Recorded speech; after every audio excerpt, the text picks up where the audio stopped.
Cool. So, Dan, I guess we'll start with just let's get to know you a little bit and tell everybody who you are and tell them about your podcast. Yeah, and I'm not used. This is a fancier setup than we have. So I'm like, am I looking at camera 1? Am I looking at camera 2? Or you can just ignore us or look at this one. Yeah, I've got mine set up here, which is cool. So I grew up in New England. Yeah. And I came to Florida in 1990. Okay. And I was following my brother, who I co-host the podcast with. He was already living here. And so I moved down after I got out of high school. And then we were talking before we came on air that I was here a couple of years and then he fled to the West Coast to go to law school. And I stayed behind and started to get into my college career. Okay. And that kept me here for a number of years. And then I moved away and got into some other work with human resources and things like that. And then eventually came back to Florida in 2017. Okay. Yeah. And then I saw that, so your Oh Brother podcast has been running since around 2020. May of 2020. So was this one of the like COVID hobbies that everybody got? It was. Mike and I, we've always been very, very close. Yeah. There's a 9-year difference between us. He's the older. And so, like so many people at that time during the pandemic, we were looking for something creative to do. And it's funny because I always forget the origin. And I have to say, Mike, so how did we get to this point? And he reminds me that the original idea was, all the vloggers that were going out to the parks and still do, all the theme parks right down here in Central Florida. That's a big, big thing. And so he wanted me to go out into the parks because I was a pass holder, right, and do that vlogging thing.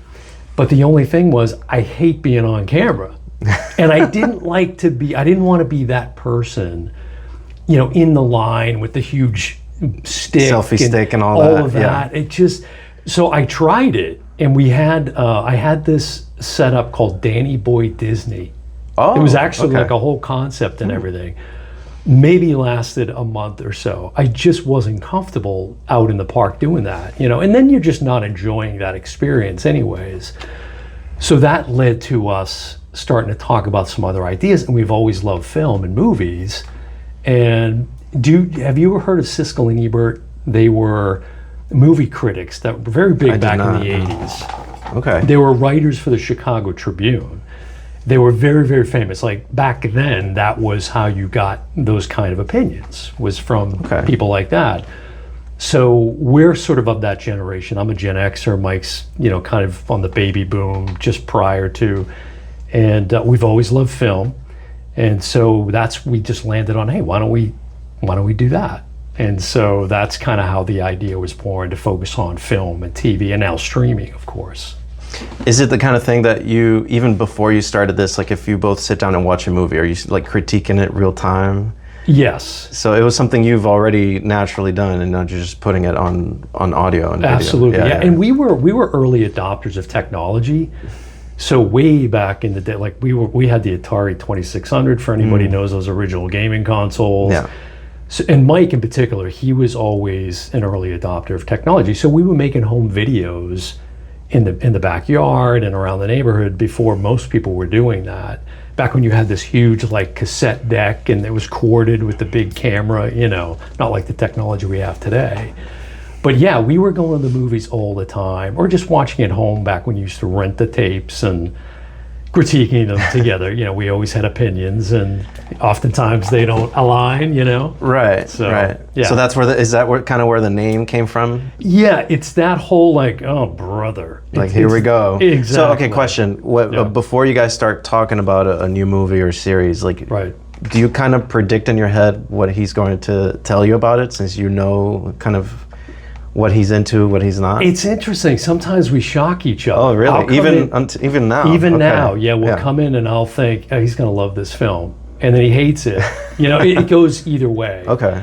A lot of times we're aligned, and I have to say, I think that's what people find the most entertaining, is the back and forth brotherly bickering that goes on, because you've got that generational difference. Yeah. And just the difference of opinions and things of that nature. So, but we like a lot of the same things, but Mike's like big into sci-fi, whereas that's not as, I like some sci-fi, but he's much more hardcore with that. So, But yeah, we still surprise each other today. We get on mic, and that's one of the key things, is we land on the idea for that upcoming week. You know, we settle on, okay, what do we want to talk about this week? What interests us, and hopefully interests other people that are tuning in, but we never talk about it.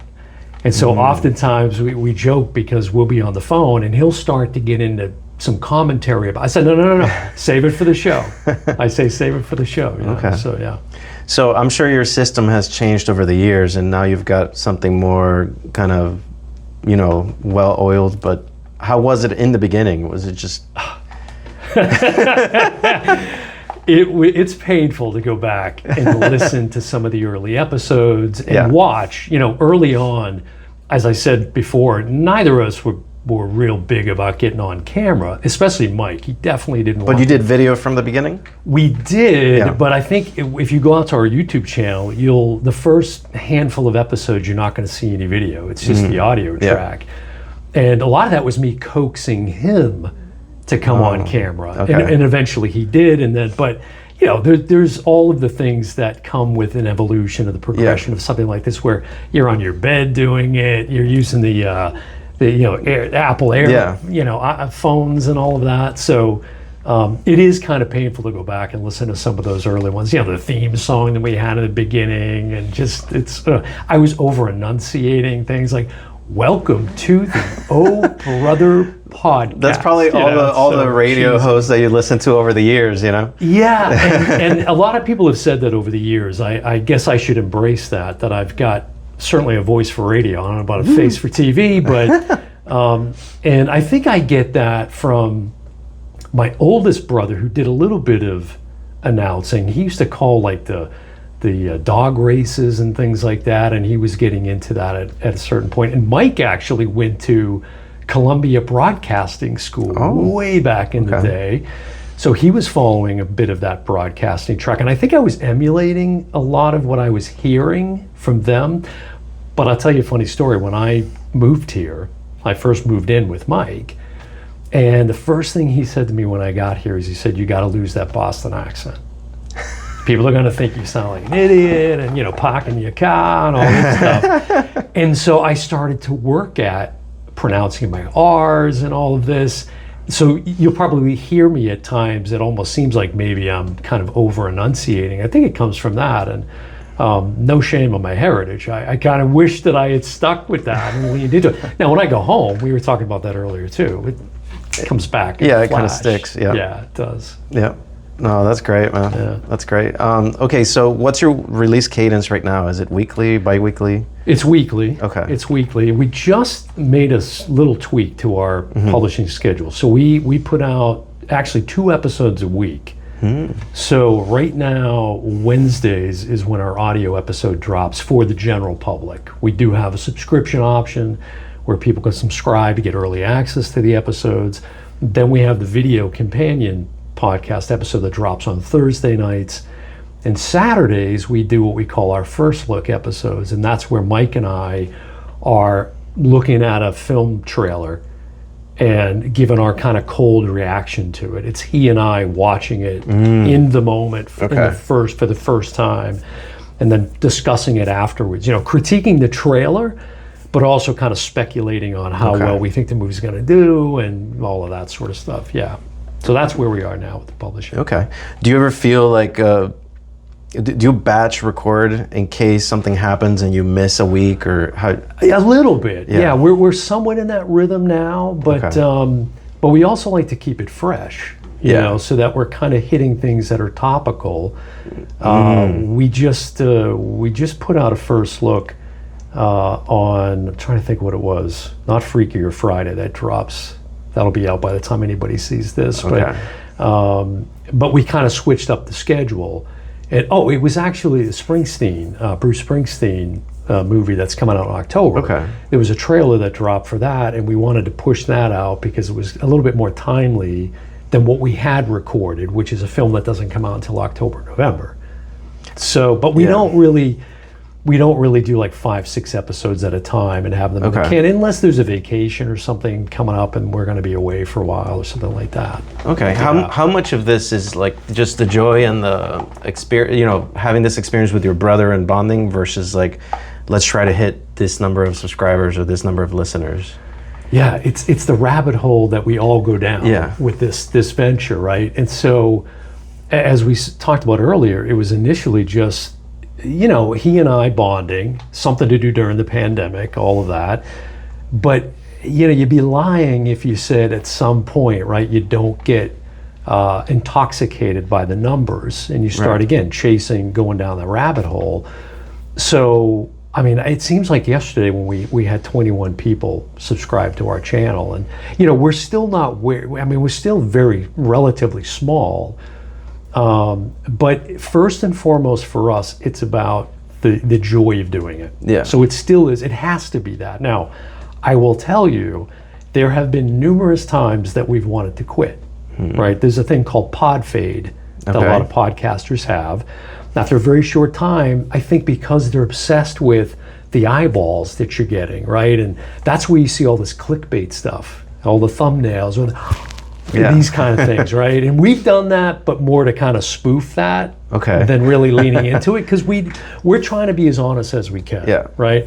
And so, so it's definitely we're doing something because we have a genuine interest in talking about it, hoping that also those that tune in will find something informative and interesting in it, even if it's just the banter between Mike and I. Right. So, but we are at a point now where I feel like, I'll tell you, for example, I work in higher education, as you know. That's the day gig right now. And one of the things along the way in the last few years, we were able to get the podcast approved as an internship at the school where I work, which was a huge deal. So in the last few years, I've seen a number of students graduating who used the podcast as a credit towards their graduating requirements. That's really interesting. Really rewarding. Really rewarding. Not to mention the support and the help, you know, that they provided us. So what kind of help do they provide, or what kind of all experience? the video and audio editing, all of it. Because in the beginning, it was just me. Yeah. It was me. I was all of it. I was the producer, you know, the host, all of those sort of things, the editor, which I loved. But as you know, it's very time consuming. And so to have that additional support, plus just the fun of seeing what they brought to the podcast was really, really enjoyable. You know, a lot of different creative perspectives and these young adults that are looking to get out into the world. So it was a good opportunity. We always told them, have fun with it. That's first and foremost, just as Mike and I are trying to do, but use it to ply your skills too, and to ply your craft, and hopefully set them up to land a gig once they're done with us. Yeah. And then that frees up some of your time to focus on like the meat of the matter, which is like, let's review these movies together. That's right. Let's enjoy our conversation, and then somebody else deals with the editing and everything. That's great. That's exactly right. Yeah, because we do like to do a lot of research. You know, we every week we've got pages of notes on it, and sometimes we go off script. It's not like we, you know, word for word, but we like to be prepared. So the internship was one big thing, and within our first year, we were very fortunate to get our first interview was our mom. That was us. If you go on the channel, you'll see that, and it's very entertaining to listen to that episode. But then we were very fortunate towards the end of that first year to have a couple of, we had this one actor named Jamie B. Chambers. He's from the UK, and he agreed to come on. Really nice guy. Yeah, very cool. He's been in movies like Fury and like all of these different big movies, kind of in the background, but it was a good opportunity for us to bring something new to the podcast, which was the interviewing. And now we interviewed a guy named Nick Matthews, who's a great cinematographer who did the cinematography on Saw X, the horror film. Ian and Esham Nelms, the Nelms brothers. If you haven't heard of them, you will. They just did a movie with Orlando Bloom called Red Right Hand. We reviewed that. We've had them on the podcast a couple of times. And the reason I bring this up is because they were generous enough to come on the podcast, give us like an hour of their time. And it was like two brothers in this case, talking to two brothers about movies. And they were super generous. And then that interview led to all of these other people in their cinematic universe who came on. And so we've now done, dozens of interviews with various people. And I think for me, a highlight, I have to say, was I'm a big Star Wars fan, as I think you are. Or Marvel, maybe? I'm more of a Star Trek. Oh, Star Trek. I'm more of a Star Trek. But my wife is really into Star Wars. And Mike is both Star Wars and Star Trek. So you can probably educate me on the Star Trek world more. But there's a podcast called Rebel Force Radio. It's like the number one Star Wars podcast out there.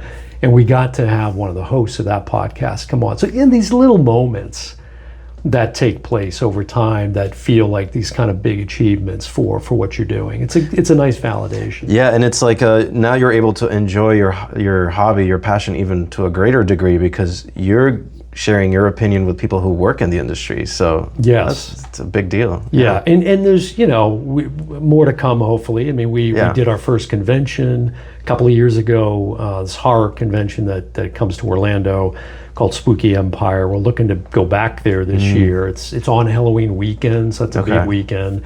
And every year we do a thing called the Oh Brother Halloween Fest, where we just lean into horror genre for like the whole month of October, sometimes longer. We're pretty exhausted by the time that's over. Yeah, so it's interesting because like when you're planning your schedule, you really have a path laid out for you because it's based on movie releases, what's trending, the season, right? You're going into Halloween, so that's right. That's nice. That's right. Yeah, we do try to align it with that, and with the state of the box office now, right? So it's all the streaming that you have to lean into. So we've been commenting on that, of course, since COVID. Yeah, and where that's at and where it's going, and will it ever recover? I wanted to talk to you about a few of like the movie trends that I've seen. Yeah. But right before we go to that. For new people that are starting podcasts, right? So I'm in episode 7 for a kids story podcast that I have, Swampy Stories, and I was doing bi-weekly. Then life got in the way, and I was like, now I was late by a week, so it's like I got it back down to bi-weekly again. Yeah. Do you recommend we don't even look at the numbers and just because we're so early on? Absolutely. Okay. Do not look at the numbers. Yeah. No, you're gonna want to. Right. It's inevitable. You're gonna want to. There's this kind of allure and this, that competitive thing too, I think, that creeps up. And again, you're mistakenly, I think, looking to that as the validation. It's like anything with social media too, right? It's all of the eyeballs and the clicks and all of that. But and that does become important depending on what your long-term goals are with it. But in the beginning, that's what I think Mike and I would both recommend to everybody, because he and I have gotten into some nasty debates and headbutting over that. Because sometimes there's this desire to want to do an episode on something because we think it's going to do numbers. That's the absolute wrong thing to do. Yeah. Like anything in life, right? It should start with, what is your passion? What are you passionate about? Follow that. Just continue to sort of ply your skills and get your reps in, as we were talking about. And then that'll come. That'll come. It is a marathon.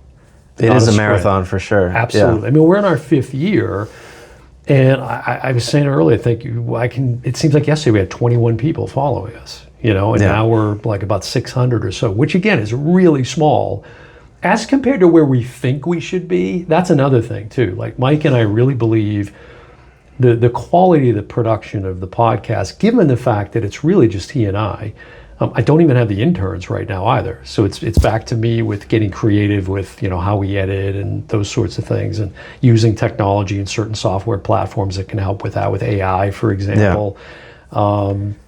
But yeah, it's definitely a grind, and you got to try to avoid that pod fade I mentioned, because it's real.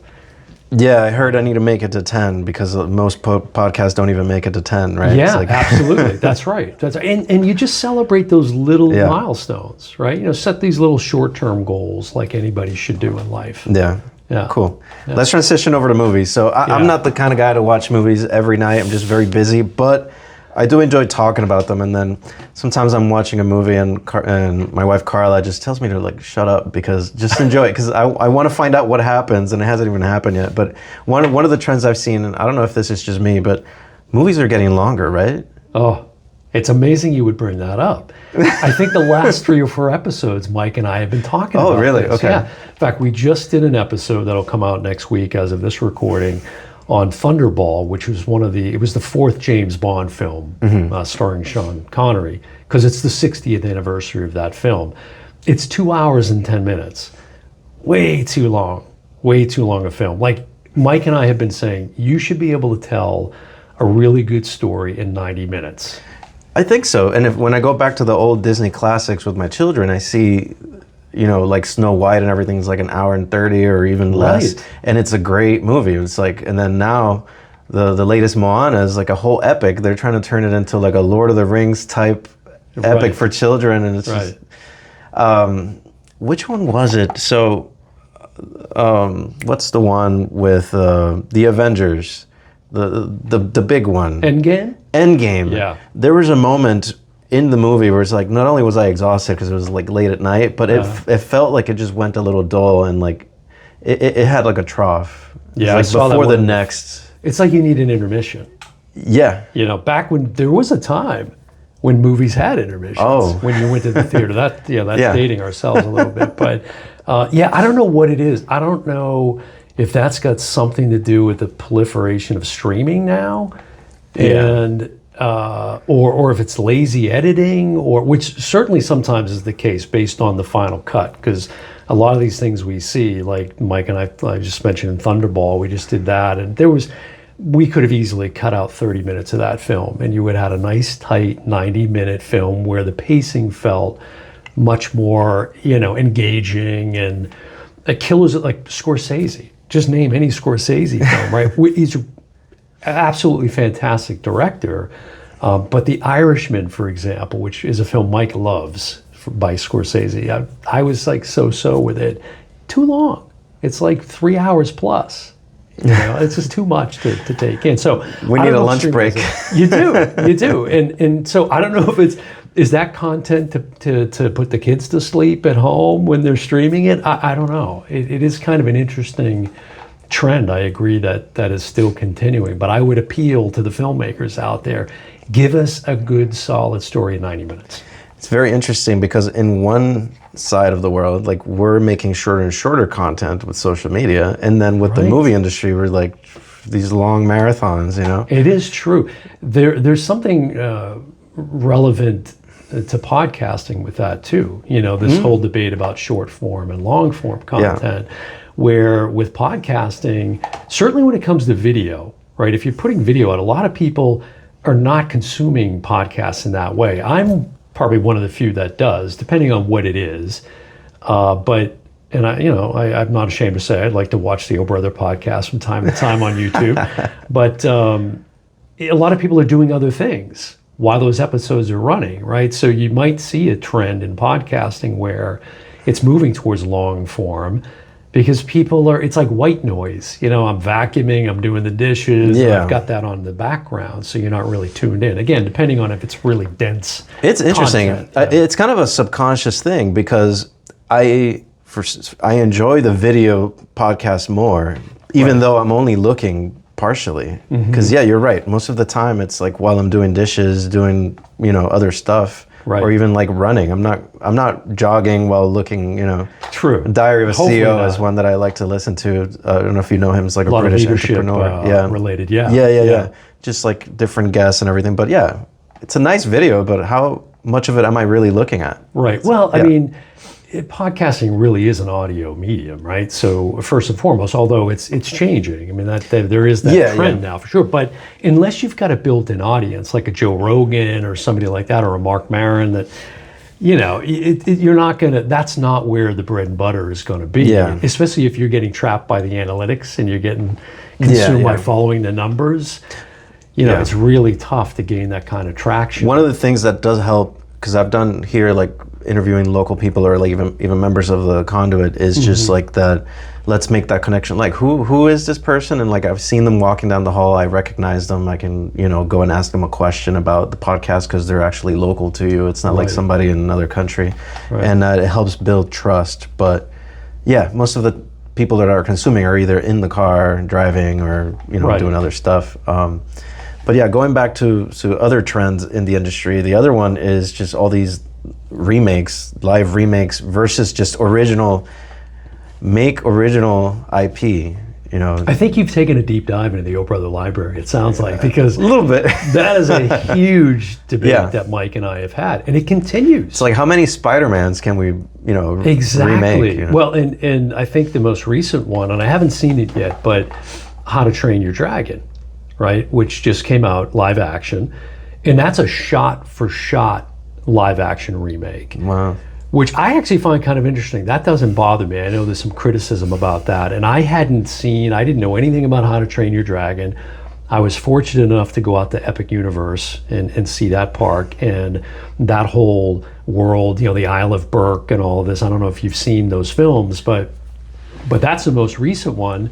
And Mulan, for example, is a good one. That was one of our earliest episodes. And it was our second highest performing episode, I think, next to the Equalizer 3 that we talked about. But that was one that I really liked, was that. And it wasn't exactly true to the original animated Mulan, but and Mike just absolutely hated it. So if you want to see a good butting of heads by Mike and I, Mulan would be a good episode to pull up on the podcast. Yeah, I'll need to check it out. But yeah, it's Disney in particular. It's just I don't really get it. It's just a lot of recycling going on there. Live action remake of this and that. It just doesn't. I guess they're targeting like not just the kids but the parents, right? I guess. Yeah. I guess so. Yeah. They grew up watching. I don't really know what it is. I mean, being in a creative place where we are now, right, the Orlando Creator Club. It's so interesting because I think with Iger still at the helm now, they're still trying to figure out who the successor is there.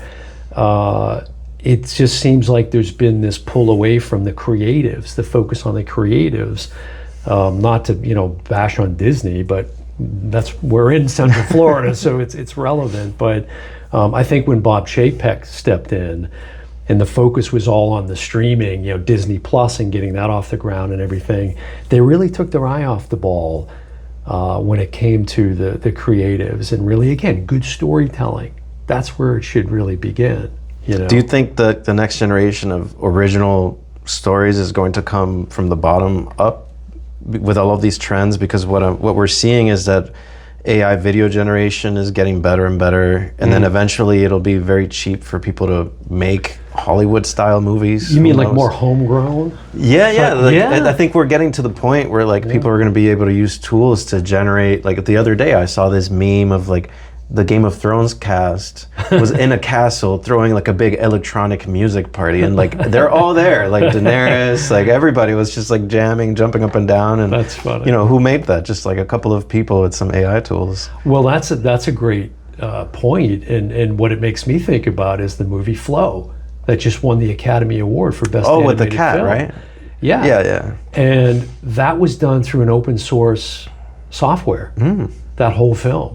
Yeah, which is pretty phenomenal, and it's a fantastic film if you haven't seen it, for adults and for kids alike. Because again, good storytelling, right, within a reasonable amount of time, run time. But yeah, that's a good point. I do think that's inevitable. I don't know, again, how pervasive that'll be, but I think Flow is probably the best indication of that right now. I mean, won the Oscar. Yeah. Not bad, Not that there wasn't a big team surrounding that film, but it was pretty homegrown. Yeah. So yeah, I don't know. That'll be an interesting trend. That would be to keep tabs on, I think, for sure. And I think definitely, I don't know the numbers, but definitely the amount of people that it required to create a film 20 years ago versus today is probably a big difference, just because of technology and how easier it is becoming to do CGI and that thing. I mean, it's still a craft. It takes a lot of learning, but it's just cheaper to do now. So yeah, and we use it with the podcast. I mean, AI has helped us in the past, whether it's generating episode descriptions or ideating on certain episode titles or things like that. I've been using it to help me with my speech, because apparently I was saying millions of times in the last recording. I was like, oh my God. So it's we have the tool that goes through and removes the filler words, Yes. So that was very helpful. It's all the ums and the ahs and the nos. Mike and I or have relaxed that a little bit, I think, because again, I think it depends on the topic and what the content is, right? But for him and I, it's supposed to be more laid back, and he and I just having a conversation. So although like I taught public speaking for several years in higher ed, and Mike taught for years, and so we're used to that. But see, I'm doing it now. There's definitely a sweet spot, like if you edit too much, there's just a bunch of stuttering in the video, right? That's right. Yeah. I used to do that when it was just me in the beginning. Every little breath, I mean, I spent hours. Yeah. And I'm proud of that work, the output, but it's not necessary. Again, it depends on what the podcast is, I think, or the content. So and the goals. All right, cool. So talking about movies, what are some of your what is your favorite genre, or what are some of the top movies on your mind right now? Well, it's interesting. On the way here, I said, let me play a couple of the early episodes of the podcast. Again, it's kind of painful, but the first episode we did was our top 5 films. Okay. And for me, number 1 is Good Will Hunting. It's Matt Damon, Ben Affleck. Oh, yeah. They won the Good Oscar actors. that year, with Robin Williams, who was fantastic, the great late Robin Williams. And so that's number 1 for me. Godfather Part 2 is on my list. Groundhog Day with Bill Murray, which is kind of a divisive, like either love it or hate it kind of film. Roxanne with Steve Martin is another one. Okay.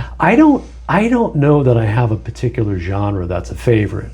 I'm kind of open to everything. I mean, matter of fact, last year I went to the theater on Christmas Eve and saw Terrifier 3.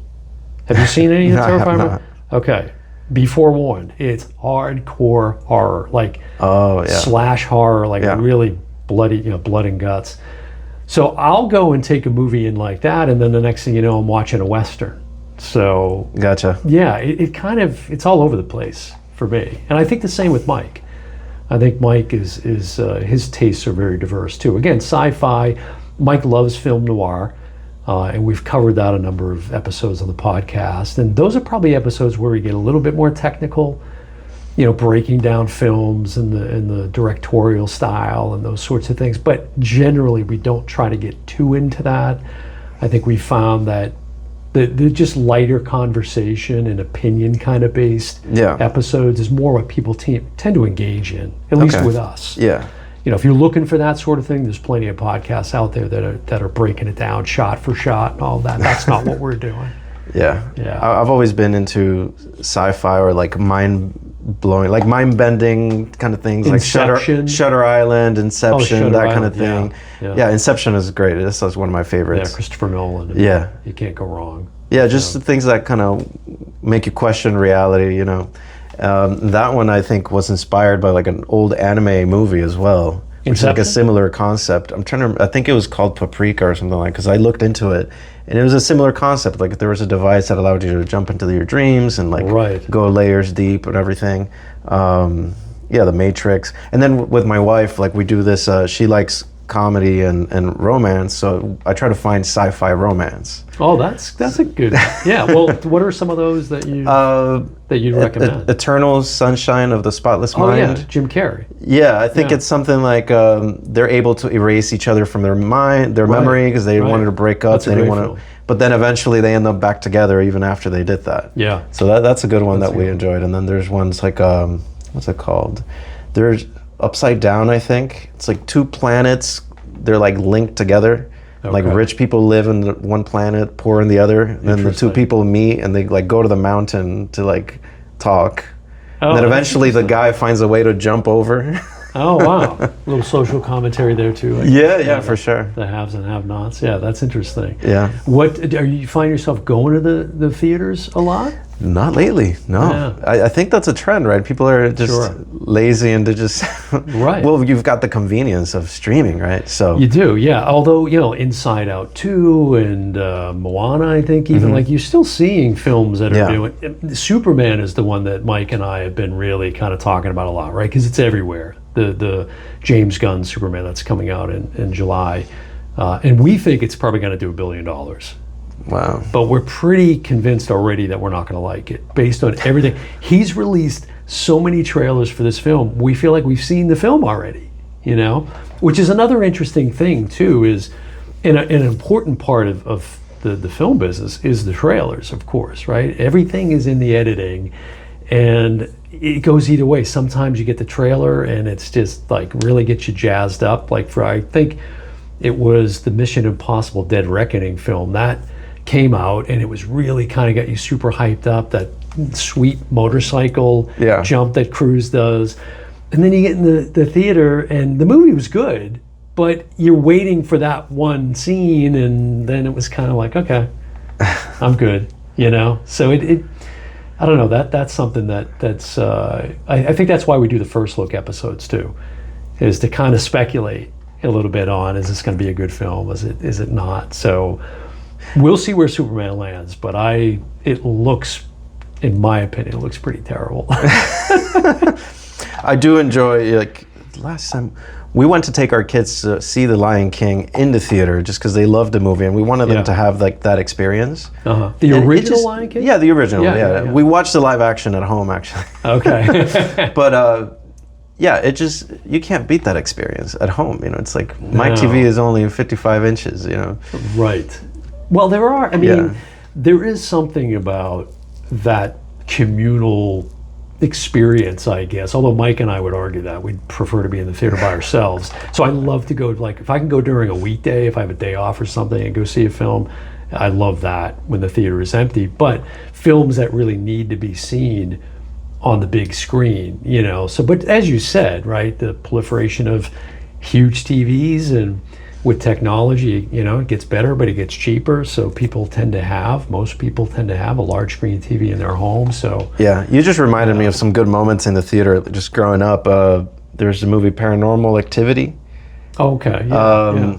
Not seen it, but yeah. So yeah, it's just like a little horror movie that was playing at the time, and watching it with people was very entertaining. Just hearing the women screaming, and like this one guy just ran out, but like just as a joke, he just ran out of the theater and made everybody laugh. And then like he came back and sat down. So it's like, where else are you gonna get that kind of a thing? You know, I guess if we could control, though, the other people in the theater, right? Because again, with phones and it's incredible. It's the good and the bad. And eating now in the theater, which I've done, but I'm respectful when I'm doing it. Yeah. And there's people in there that, like, I remember when I was a kid going to the theater, the big thing was people would like bring in a 6-pack of Coke or something, you hear right in the middle of the theater, you know, open up the can, and it's people just. I think that's the one thing too, is just the civility that we lack with that. But you're right. I mean, it is, if it's a comedy or a horror or whatever the genre, there's something about, you know, the way other people are reacting to it. And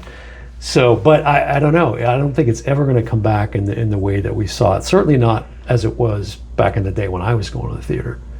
You know, I think one of the first movies I saw in the theater was Close Encounters of the Third Kind. Ooh. Going way, way back. Yeah, I actually looked like that kid at that time when I was that young. I think people in the theater thought I was that kid, but I mean, we used to go to the theater all the time. It was such a great experience to share that with other people. But now it is interesting, because while it is convenient with the streaming, it is another kind of way we're isolating each other, as we did throughout COVID. So I think that's also maybe still a carryover from the pandemic. Right? It's just we've become more comfortable with that experience, rather than stepping out and experiencing it with other people, that community. It just kind of becomes another habit, right?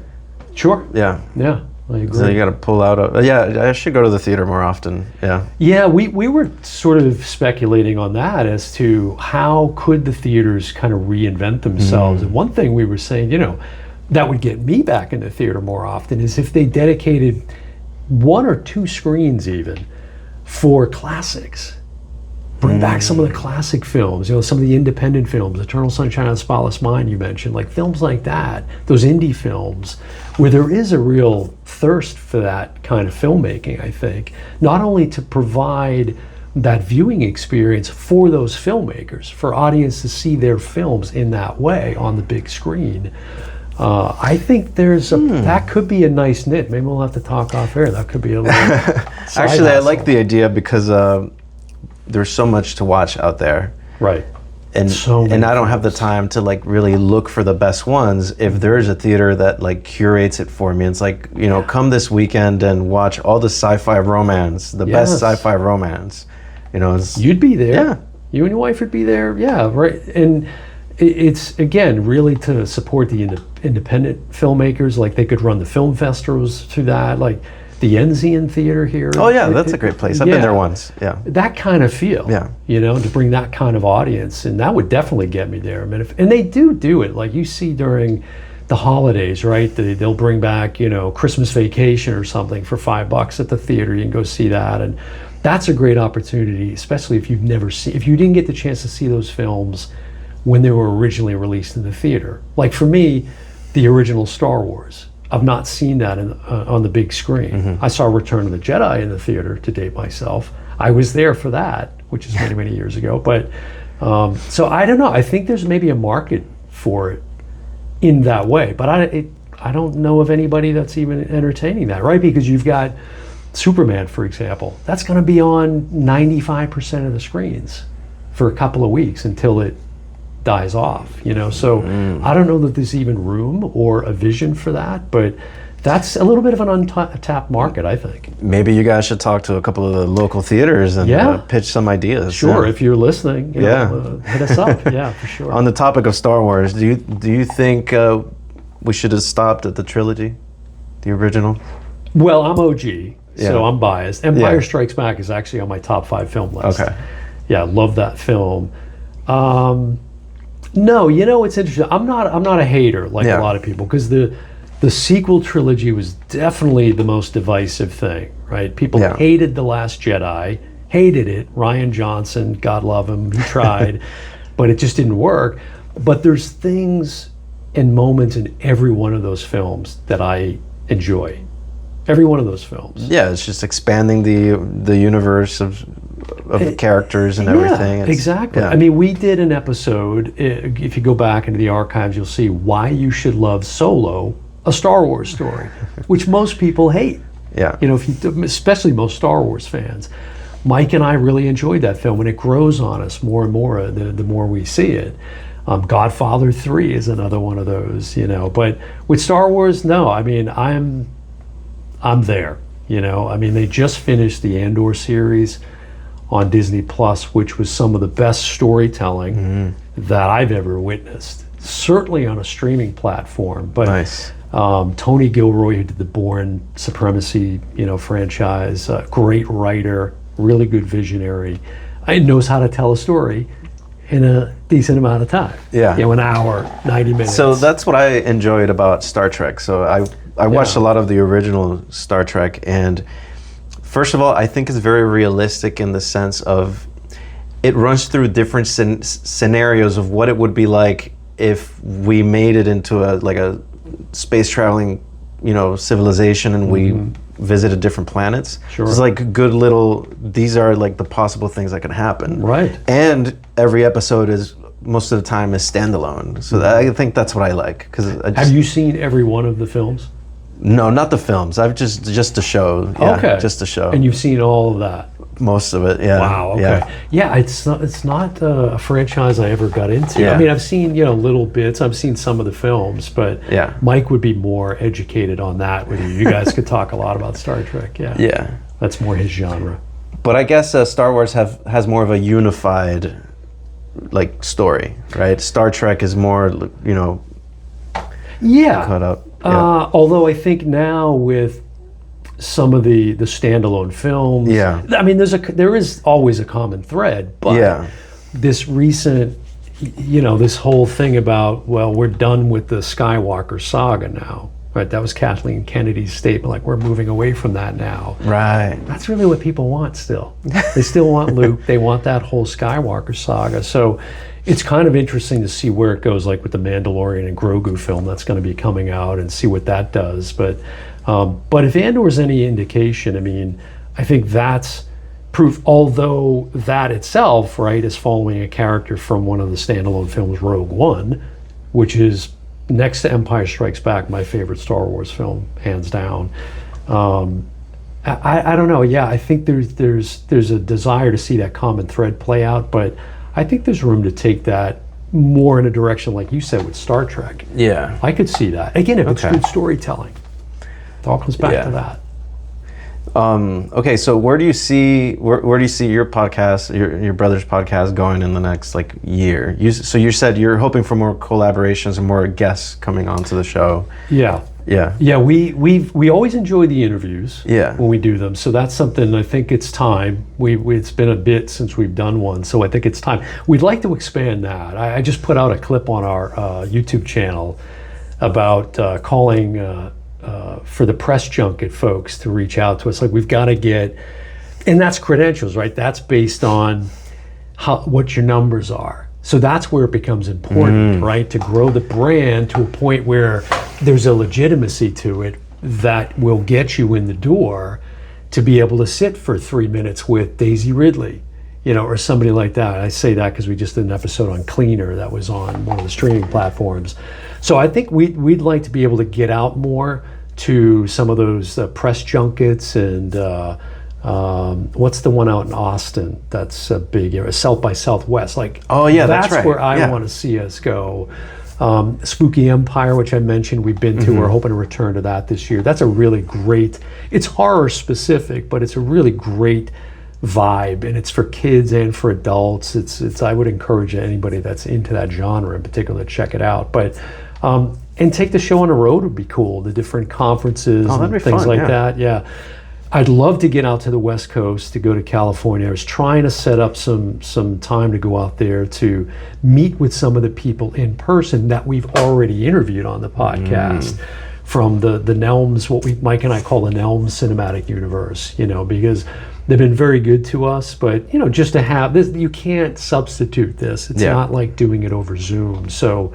But it is a bit of a challenge because Mike is in Boston and I'm here in Central Florida, so that does present a bit of a challenge. But and then just continuing to grow and grow the audience, and but keep the focus, as you said earlier, the joy. What interests us. Awesome. Yeah. Cool, man. Where can people find you? Brother podcast are you on all the platforms? We're everywhere. Okay. Yeah, we're everywhere. So depending on how you want to consume it, whether it's video, audio, so we're on all the major platforms. Probably the easiest way, go out to our Instagram channel. It's at OHB Podcast. OHB as in brother podcast. Same as the website, ohbpodcast.com.